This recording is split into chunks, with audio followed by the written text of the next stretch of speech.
আসসালামু আলাইকুম, সবাইকে চলে এলাম আর একটি নতুন ভিডিও নিয়ে। আজকে আমি করে দেখাবো এখনকার সময়ের জনপ্রিয় একটা খাবার, ইলিশ পোলাও। তো প্রথমেই প্যানে আমি হাফ কাপের মতো সয়াবিন তেল দিয়ে নিলাম। এরপর আমি 1 কাপের মতো পেঁয়াজ কুচি অ্যাড করে দিব। আমি পেঁয়াজটা এখানে দুইভাবেই অ্যাড করব, ভাজা এবং বাটা। কারণ ইলিশ পোলাওতে আমি তেমন কোনো বাহিরের মশলা ইউজ করব না, আমার ঘরোয়া যে মশলা আছে সেগুলো দিয়ে আজকে আমি এই রেসিপিটা করে দেখাবো।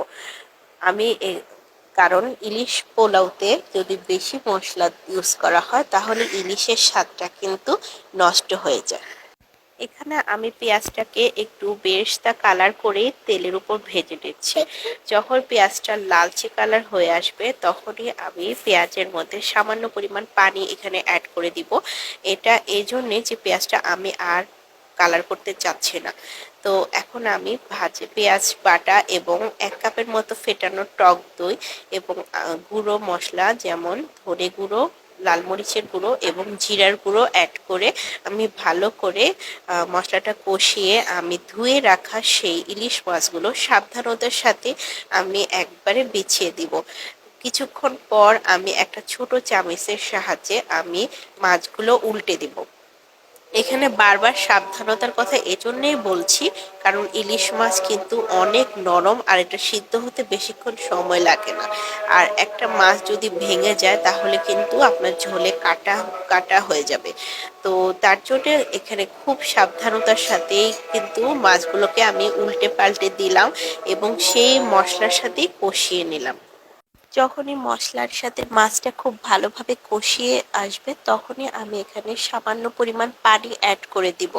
যেহেতু মাছটা আমি আর নাড়াচাড়া করার সুযোগ পাবো না, তো মাছটা আমি একেবারে কিন্তু কুক করে নিলাম।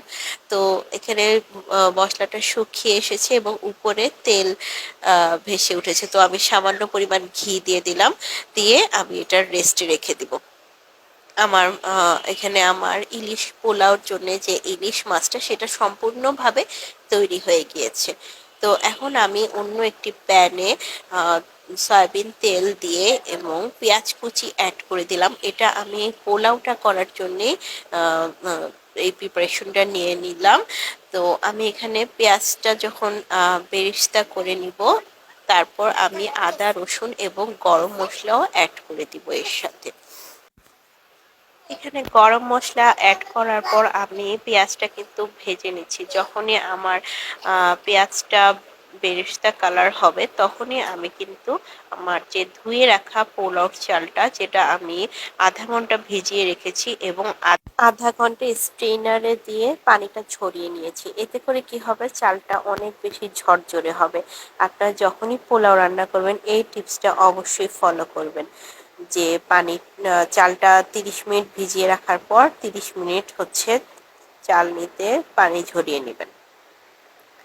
এখন দেখতেই পাচ্ছেন আমি পেঁয়াজটা খুব ভালো করে ভেজে নিয়ে এখানে গরম মশলাও অ্যাড করে দিলাম, দিয়ে আমি কিন্তু এখনই চালটা অ্যাড করে দিব।